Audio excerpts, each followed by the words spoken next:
The African Continental Free Trade Area is opening up new trade opportunities. Hello, welcome to another episode of Focus On. I'm Tabitha Muthoni, and today we will be looking at the role of financing for large-scale projects in Africa, the SMEs, and also political uncertainties or risks, and also the regulatory framework for these projects. The AfCFTA Secretariat has been entrusted with the responsibility of implementing the AfCFTA. We were part and parcel of the design of the AfCFTA, as well as in providing necessary evidence-based analysis on what were the advantages of the AfCFTA. And that played an important role in mobilizing countries to ratify the agreement. In addition to that, we equally supported our member states in the formulation of the national AfCFTA strategies. So we supported about 40 or so. Now it's about implementation. And for this, we need to work directly with the institution that has the mandate to foster that implementation, to accelerate the realization of the agreement. So this is basically bringing two important institutions together. One that has a body of work on everything to do with regional integration and trade-induced industrialization, which is indeed at the core. We cannot trade if you do not produce. And for you to produce, you have to increase the share of intra-African trade to accelerate industrialization and to make Africa make the most of its oil endowments. I mean, the entire focus of this business forum was to move from potential to prosperity. It's really about how to harness that to create the prosperity, to create the jobs. Yeah, exactly. That's why this MOU was important. And implementation is one, but you also have implementation challenges. So how best can we navigate these challenges? And also maybe what role are we seeing the private sector playing here? Before we go to the private sector, I think there are certain things where we don't need money to do. Is to ratify the protocols that the heads of state and government approved in the different AU summits. Here, I'm talking of, for example, the protocol on free movement of people, goods, and services. That's critical for us to enable all the potential that exists on the continent to be translated into prosperity, from large to small traders, entrepreneurs, investors. We've equally, February 2023, if I'm not mistaken, we approved the protocols on investment, competition, and intellectual property. Those are fundamental for us to be able to realize the AfCFTA. So that's the responsibility of our governments to do. And everybody is really demonstrated what the AfCFTA can generate in terms of additional value for member states. Now, the private sector. Absolutely a critical factor to be able to, for us to make the most of the AfCFTA. We need to understand what are those binding constraints. From the parts of the issues that we discussed today, the infrastructure bottlenecks, where the cost of moving goods within the continent are much more expensive than taking them outside of the continent. I used to be the ECA director for Central Africa based in Yaoundé. We've done a study, a trade decision support modeling, that was basically trying to determine the focus on Cameroon, and the idea was to determine what was the most important export markets for Cameroon within the context of the AfCFTA. Nigeria came first, then we had China and the US, and the neighbor just next door, DRC, came last. And this is, about what, maximum 1,000 kilometers, if not less, whilst others is 10,000 kilometers. So those are the issues that we need to address. How to reduce the trade distance between ourselves. And the other thing, of course, is the legal regulatory environment. particularly, that's my entry point always when I'm asked these questions, is that we should spend the same quality time that we spend in attracting foreign direct investment into creating the same enabling environment for our own domestic investors, big or small. So that we understand exactly what are their needs, and then we try slowly but steadily create those factors that can enable us to mobilize dormant capital that exists on the continent. For example, our pension funds have now close to $2 or if not more trillion that is money that's currently being channeled towards, I would say, mostly to real estate. Real estate, of course, is important to address our own bottlenecks with housing, decent housing, and so on. But that amount of money could generate much more jobs, much more prosperity if it was channeled to enhance our productive capability.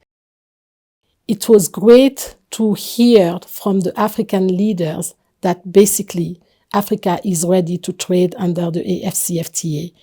We have listened to the president of Botswana when he was talking about the beef from Botswana, which, as you know, is mainly exported outside Africa. But what he has said this morning, he wants the beef from Botswana to be exported across Africa. And I think this is wonderful, So there are many things that have been said, but what I've seen a strong commitment from the African leaders, strong commitment from the private sector to join forces and to make, the regional value chains to work. Why? Because it will be a way to create some decent jobs for the women and the youth in Africa. And I think this is very important. So Africa, what I've learned is that Africa is going to promote more local value addition, export diversification, made in Africa, by African, for Africa. And I think this is very important. It was a very strong message. And that is the catch. They are made for Africa, by Africans. Africa for Africa. Exactly. Indeed. So in terms of ITC, it will be good to look at how you're supporting African SMEs in integrating the regional value chain, looking at also the global point of it, particularly under the AfCFTA framework. Yes. As you know, the International Trade Center, ITC, is a joint technical cooperation agency of the United Nations and the World Trade Organization. So our mandate is really to support micro, small, and medium-sized companies, to connect them to lucrative market opportunities in Africa and beyond Africa. In the context of the African Continental Free Trade Area, what we are trying to do is to help those small businesses to better understand the AfCFTA market requirement, to help them to upgrade the quality of their offering, to help them, to better market their product, and to find new business opportunities. For instance, if you have a lady based in Abidjan selling her attiéké, which is a processed cassava made in Côte d'Ivoire, and which is well known in West Africa, but we know that there is a strong demand for this attiéké in Central Africa and also in the southern and eastern part of Africa. So with what we are providing as, technical assistance solution, capacity building, we will help this lady to sell her product not only in Abidjan or in West Africa, but also in other sub-regions in Africa. And this is how the AfCFTA is going to become a reality. It is already a reality because trade is already happening. But what we are doing is really to help those companies to, again, comply with the market requirement, help them to have more access to finance, because we know that in Africa, one of the challenge that the private sector, especially the small businesses, they are facing is the fact that they don't have access to finance. Not because there are many microfinance institutions and commercial banks that are supporting, private sector development and small businesses, but how to help them to comply with the the financial institutions requirement. So that's what we do as well.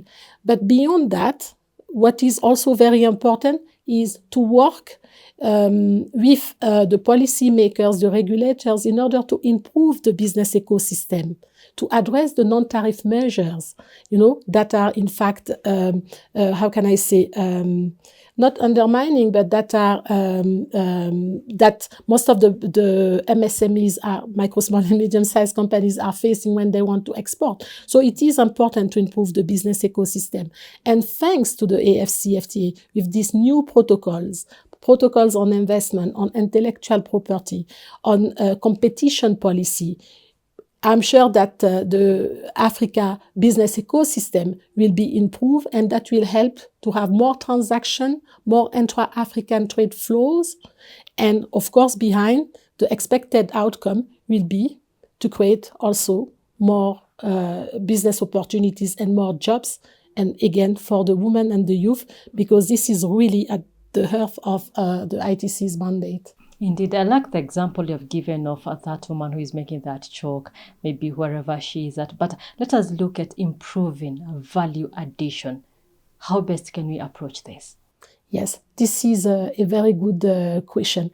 I mean, there are many ways of improving value addition. First, what we have noticed is that, today in Africa, you have a middle class which has also a good purchasing power. So the needs are evolving in terms of, what we want to consume in Africa and what people basically are consuming.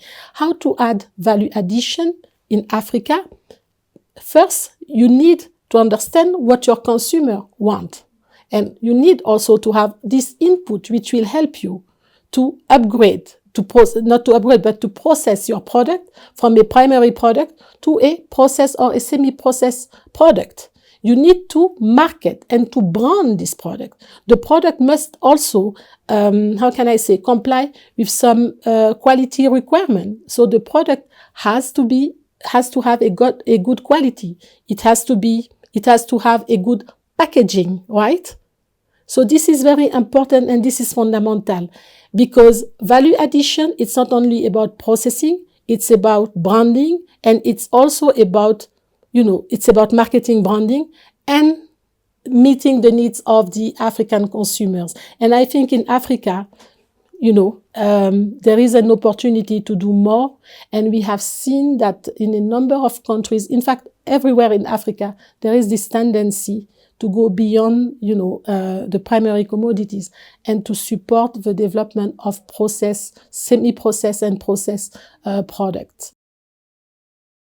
Harmonization and industrialization will play a key role in Africa's development. That's it on this episode of Focus On. Off to the next.